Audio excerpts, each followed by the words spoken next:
Naogaon bypass সড়কের দুপাশে সগর্বে দাঁড়িয়ে থাকা প্রায় ৭৫০টি তালগাছের মাথা কেটে দেওয়া হয়েছে। বিদ্যুৎ সঞ্চালন লাইন সুরক্ষিত রাখতে তালগাছের ডগা কেটে দেওয়া হয়েছে বলে দাবি করছেন নর্দার্ন ইলেকট্রিসিটি সাপ্লাই কোম্পানি লিমিটেডের কর্মীরা।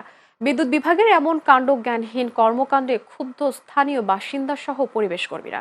প্রতিনিধি মেহেদী হাসান অন্তরের পাঠানো তথ্য ছবিতে প্রতিবেদন। পরিবেশ রক্ষা ও বজ্রপাত রোধে দেশব্যাপী তালগাছ রোপণের উদ্যোগ নিচ্ছে সরকার। এগিয়ে আসছে সরকারি বেসরকারি প্রতিষ্ঠান সহ পরিবেশবাদী সংগঠনগুলো। সচেতনতা বাড়ছে সাধারণ মানুষের মাঝেও। আর এর মাঝে নওগাঁয় এক কাণ্ডজ্ঞানহীন কাজ করে বসল Northern electricity supply company NESCO. বিদ্যুৎ লাইনের নিরাপত্তার অজুহাতে প্রায় ৭৫০টি তালগাছের মাথা কেটে ফেলেছে বিদ্যুৎ বিভাগের কর্মীরা। স্থানীয়রা বলছেন, বিদ্যুতের খুঁটি স্থানান্তর করে গাছ কাটা ছাড়াই বিদ্যুৎ সঞ্চালন লাইন নিরাপদ রাখা যেত।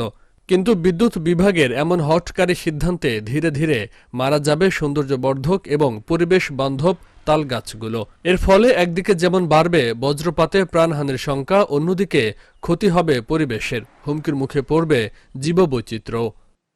বগুড়া বাইপাস সড়কের প্রায় ১.৫ কিলোমিটার রাস্তায় প্রায় ৭ থেকে ৮০০ তালের গাছ বিদ্যুৎ বিভাগ তাদের কাণ্ডজ্ঞানহীনতার কারণে মগজ পর্যন্ত কেটে দেওয়া হয়েছে। এই গাছগুলো প্রায় মৃত্যুশয্যায় আছে। রাস্তার উন্নয়নের স্বার্থে যদি লাইন শিফট করা যায় তাহলে তালগাছ রক্ষায়, পরিবেশ রক্ষায় কেন সম্ভব নয়?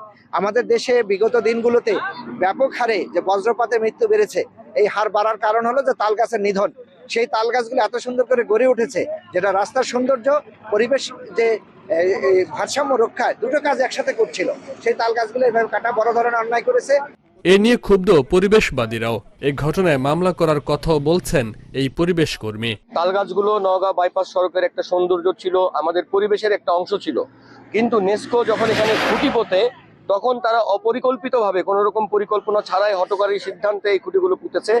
এই হঠকারী সিদ্ধান্ত আবার বাস্তবায়ন করার জন্য তারা ইস্টাবলিশ যে তালগাছগুলো এখানকার সৌন্দর্য বর্ধক, এখানকার পরিবেশ বান্ধব, তাদেরকে কেটে ফেলেছে। আমরা তীব্র নিন্দা এবং প্রতিবাদ জানাই। আমরা চাই নেসকোকে এটার জন্য জবাবদিহি করতে হবে।